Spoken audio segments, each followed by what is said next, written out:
In third grade, my third grade teacher gave us this assignment, and I wrote this story about Martians who came to Earth to knock over Fort Knox, which at the time was where all of our national gold reserves were. And my teacher loved my story, and she loved it so much that she had me read it to my class. And after I read it to my class, she asked me to go to a couple of the other classrooms in the building. I went to a couple of the fourth grades, and I went to the other third grade, and I think I went to a second grade class where I shared my story. And of course, I was so nervous.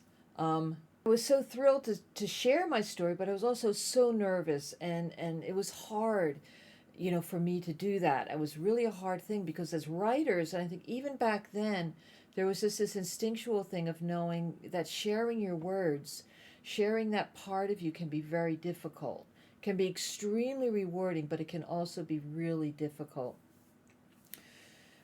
Well, also back then, because of how nervous I was, I had a problem with sweaty palms. My hands used to just sweat like Niagara Falls. I mean, I used to just sweat, sweat, sweat all of the time.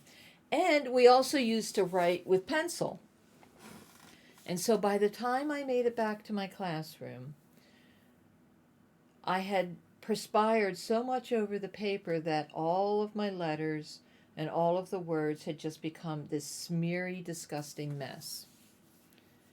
My story was gone, and I was quite upset about it. And so I went back to my classroom, and by the time I got in the door back into my classroom, I was crying. I was so upset. And Mrs. Nichols was very compassionate, and she took me aside, and I said, "My story's gone.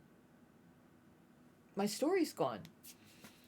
And because I sweat so much over it. And she looked at me and she said, "No, no, no." She said, "Your story's not gone." She said, the words might have disappeared, but the story's in here.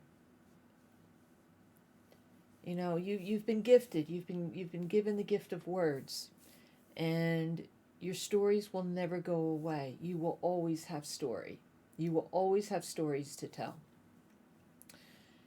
And it was at that moment that I felt physically as though God, the universe, however you want to think of this inspiration kind of just entered me. And I knew at that moment that I was going to be a writer.